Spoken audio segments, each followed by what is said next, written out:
undergraduates, and even professionals, most of those people who do not study the deen of Allah subhanahu wa ta'ala in depth and who do not have access to the Arabic literature, they commonly say this and they make this statement: the Prophet of Allah sallallahu alayhi wa sallam is nothing but a man like us. There is no difference between us and Rasulullah sallallahu alayhi wa sallam. And when we ask them, why do you say this? They say, we are visited by many lecturers in our colleges, in our universities, in the Islamic societies, who quote from the Quranic verses, and the famous verse in Surah Al-Kahf, verse 110, Allah subhanahu wa ta'ala says, قُلْ إِنَّمَا أَنَا بَشَرٌ مِثْلُكُمْ يُوحَى إِلَيَّ أَنَّمَا إِلَهُكُمْ إِلَهٌ وَاحِدٌ. So people derive information from these Quranic verses and they say, look, Allah subhanahu wa ta'ala ordered the Prophet of Allah sallallahu alayhi wa sallam to say that I am only a man like you. And these people accuse the Ahlul Sunnah wal Jama'ah for their devotional acts. When we venerate the Prophet of Allah sallallahu alayhi wa sallam, when we dignify and respect the Prophet of Allah sallallahu alayhi wa sallam, the Ahlul Sunnah wal Jama'ah are accused for their practices. Why do you honor the Prophet of Allah sallallahu alayhi wa sallam so much? Why do you exaggerate in respecting the beloved of Allah sallallahu alayhi wa sallam? You transgress the limits in dignifying the beloved of Allah sallallahu alayhi wa sallam. Anything associated with the Prophet of Allah sallallahu alayhi wa sallam, you begin to kiss it, you respect it. In your poetry, you praise the eyes of Rasulullah sallallahu alayhi wa sallam, you praise the beautiful face of Rasulullah sallallahu alayhi wa sallam. And anything which has some sort of affinity to the Prophet of Allah sallallahu alayhi wa sallam, even when the Zairin, the pilgrims, when they come back from Madinatul Munawwara, they bring some dates, you begin to kiss them, and you seek blessings from the dates, even from the soil of Madinatul Munawwara. Is this what Islam is all about? This is not Islam.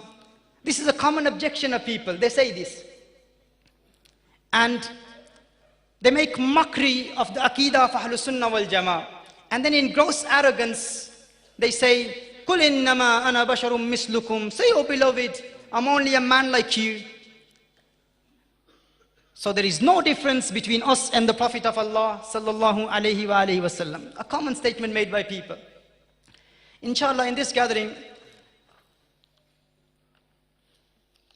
inshallah, I want to make this clear in this gathering.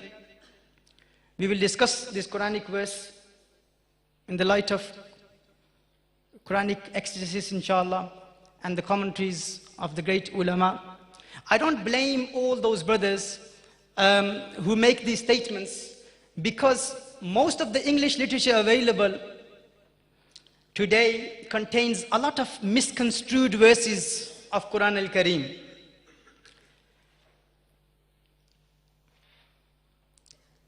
And I would go as far as saying that 90% of truth is hidden from those people who study the deen in the English language, because most of the traditional literature is available in Arabic.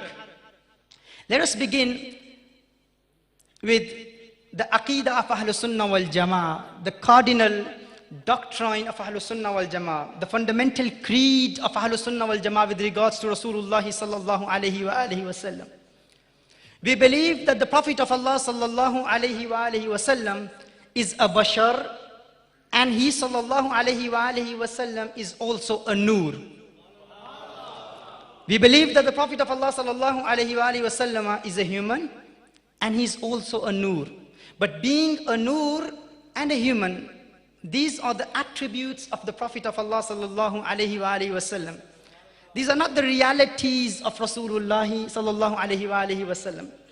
Being a bashar is an attribute, it's a sifa of the Prophet of Allah sallallahu alayhi wa sallam. And being a nur is also one attribute of the Prophet of Allah sallallahu alayhi wa sallam. And the reality of Rasulullah sallallahu alayhi wa sallam is something which is inconceivable for the human intellect. Human intellect cannot understand the reality of the Prophet of Allah sallallahu alayhi wa sallam. It is beyond human imagination. It is even beyond angelic imagination. No one can ever understand the reality of the beloved of Allah sallallahu alayhi wa sallam. We also believe if someone was to deny, if someone was to say that I do not believe in Rasulullah sallallahu alayhi wasallam as Bashariya, if someone says that I believe Rasulullah sallallahu alayhi wasallam is not a human, we believe such a person is a non-Muslim, is a disbeliever, is an infidel. Because believing in Rasulullah sallallahu alayhi wasallam as Bashariya is something which is proven from the Quran al-Kareem. Let us begin with the definition of Bashar. What is the meaning of Bashar? Because this word Bashar, the term Bashar, will be repeatedly applied in the talk. You can check up any verse, any book of Lugha, Al-Qamus, Al-Munjid, Lisan al-Arab, Tahzib al-Lugha.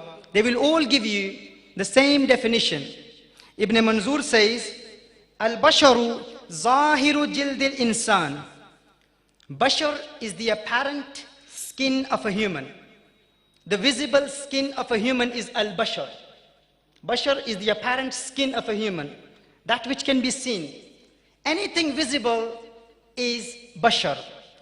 Qazi Baydawi, Allama Baydawi, when he defines a human, Al-Insan, when he defines the insan, he says, insan is someone who has a physical form. And insan is someone who is also visible. And he mentions the reason. He says, لِأَنَّهُ سُمُّوا بَشَرًا كَمَا سُمِّيَ الْجِنُّ جِنًّا لِاجْتِنَانِهِمْ. He says the insan is someone who has a physical form,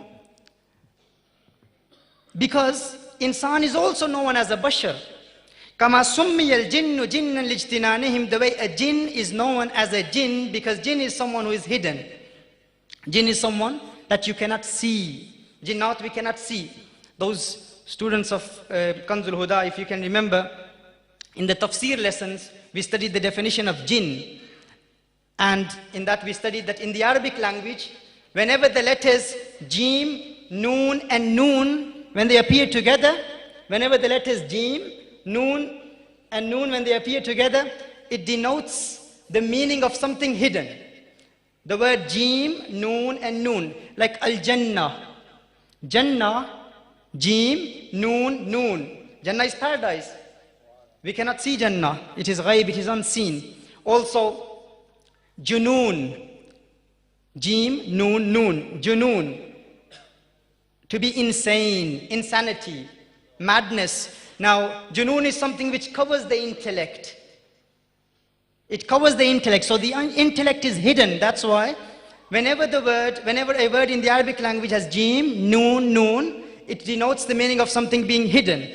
So Qadi Baydawi says that the direct opposite of bashar is a jinn. A very important point in this subject. What is the opposite, the zid of bashar? The opposite of bashar is jinn, not nur. The opposite of bashar is a jinn, and the opposite of bashar is also angels, not nur. The direct opposite of nur is darkness. The opposite of nur is darkness, and the opposite of bashar is jinn. Important point to remember, and inshallah we'll discuss this in detail later. So, now that we've understood, bashar is something which is visible, something that can be seen, the apparent skin of a human. Now, as I explained before, that we believe Rasulullah sallallahu alayhi wa sallam is a human. Rasulullah sallallahu alayhi wa sallam is also a light, a nur, a spiritual light who came from Allah subhanahu wa ta'ala. And if someone was to deny the bashariyah of Rasulullah sallallahu alayhi wa sallam, such person is a disbeliever. Because the bashariyah of Rasulullah sallallahu alayhi wa sallam is established from Quran al-Kareem, Surah Hamim Sajda, verse 6, and Surah Al-Kahf, verse 110. Allah subhanahu wa ta'ala says, قُلْ إِنَّمَا أَنَا بَشَرٌ مِثْلُكُمْ يُوحَى إِلَيَّ أَنَّمَا إِلَهُكُمْ إِلَهٌ وَاحِدٌ. Say, O beloved, apparently in facial outlook of a man, I am like you. I receive revelations that your Lord is one Lord. तो फरमा दीजिए महबूब, जाहिर सूरत बशरी में तो मैं तुम जैसा हूँ, मुझे वही आती है कि तुम्हारा माबूद एक ही माबूद है.